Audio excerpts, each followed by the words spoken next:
ಟಿಪ್ಪು ಜಯಂತಿ ರದ್ದು ಕೋರಿ ರೈತ ಮಂಜುನಾಥ್ ಸಲ್ಲಿಸಿದ್ದ ಸಾರ್ವಜನಿಕ ಹಿತಾಸಕ್ತಿ ಅರ್ಜಿ ಕುರಿತಂತೆ ಇವತ್ತು ಹೈಕೋರ್ಟ್ ವಿಭಾಗೀಯ ಪೀಠ ಆದೇಶವನ್ನು ನೀಡುವ ಸಾಧ್ಯತೆ ಇದೆ.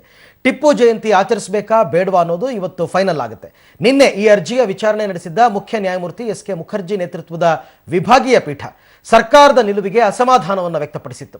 ಟಿಪ್ಪು ಜಯಂತಿ ಮಾಡೋ ಅಗತ್ಯ ಏನು, ಪ್ರಯೋಜನ ಏನು ಅಂತ ಸರ್ಕಾರವನ್ನು ಪ್ರಶ್ನೆ ಮಾಡಿತ್ತು. ಟಿಪ್ಪು ಸ್ವಾತಂತ್ರ್ಯ ಹೋರಾಟಗಾರನಲ್ಲ, ಆದರೂ ಯಾಕೆ ಸರ್ಕಾರ ಆಚರಣೆಗೆ ಇಷ್ಟು ಉತ್ಸುಕತೆಯನ್ನು ತೋರಿಸ್ತಾ ಇದೆ ಅಂತ ಪ್ರಶ್ನಿಸಿ ವಿಚಾರಣೆಯನ್ನ ಇವತ್ತಿಗೆ ಮುಂದೂಡಿತ್ತು. ಇಂದು ಸರ್ಕಾರದ ಪರವಾಗಿ ಅಡ್ವೊಕೇಟ್ ಜನರಲ್ ಮಧುಸೂದನ್ ನಾಯಕ್ ವಾದವನ್ನು ಮಂಡಿಸಲಿದ್ದಾರೆ. ರಾಜ್ಯ ಸರ್ಕಾರ ನವೆಂಬರ್ 10ರಂದು ಟಿಪ್ಪು ಜಯಂತಿ ನಡೆಸಲು ಉದ್ದೇಶಿಸಿದೆ. ಅಕ್ರಮ ಗಣಿಗಾರಿಕೆ ಪ್ರಕರಣದಲ್ಲಿ ಸಿಬಿಐನಿಂದ ಅರೆಸ್ಟ್ ಆಗಿದ್ದ ಮಾಜಿ ಮಂತ್ರಿ ಜನಾರ್ದನ ರೆಡ್ಡಿ ಪ್ರವೇಶವನ್ನ ಮಾಡಿದ್ದಾರೆ. ಕೊನೆಗೂ ತಮ್ಮ ಮೌನವನ್ನ ಮುರಿದಿದ್ದಾರೆ. ಗಣಿ ಕೇಸಲ್ಲಿ ಸಿಬಿಐ ಅರೆಸ್ಟ್ ಮಾಡಿದ್ದಕ್ಕೆ ಪರೋಕ್ಷವಾಗಿ ಸಿಬಿಐ ಹಾಗೂ ಕಾಂಗ್ರೆಸ್ಗೆ ತಿರುಗೇಟು ಕೊಟ್ಟಿದ್ದಾರೆ. ಸಮಾನ ಹುದ್ದೆ ಸಮಾನ ಪಿಂಚಣಿ ಜಾರಿಗೆ ಆಗ್ರಹಿಸಿ ಪ್ರತಿಭಟನೆ ನಡೆಸುತ್ತಿದ್ದ ನಿವೃತ್ತ ಯೋಧ ಆತ್ಮಹತ್ಯೆಗೆ ಶರಣಾಗಿದ್ದಾರೆ. ಹರಿಯಾಣ ಮೂಲದ ರಾಮ್ ಕಿಶನ್ ಗ್ರೇವಾಲ್ ಆತ್ಮಹತ್ಯೆಗೆ ಶರಣಾದವರು.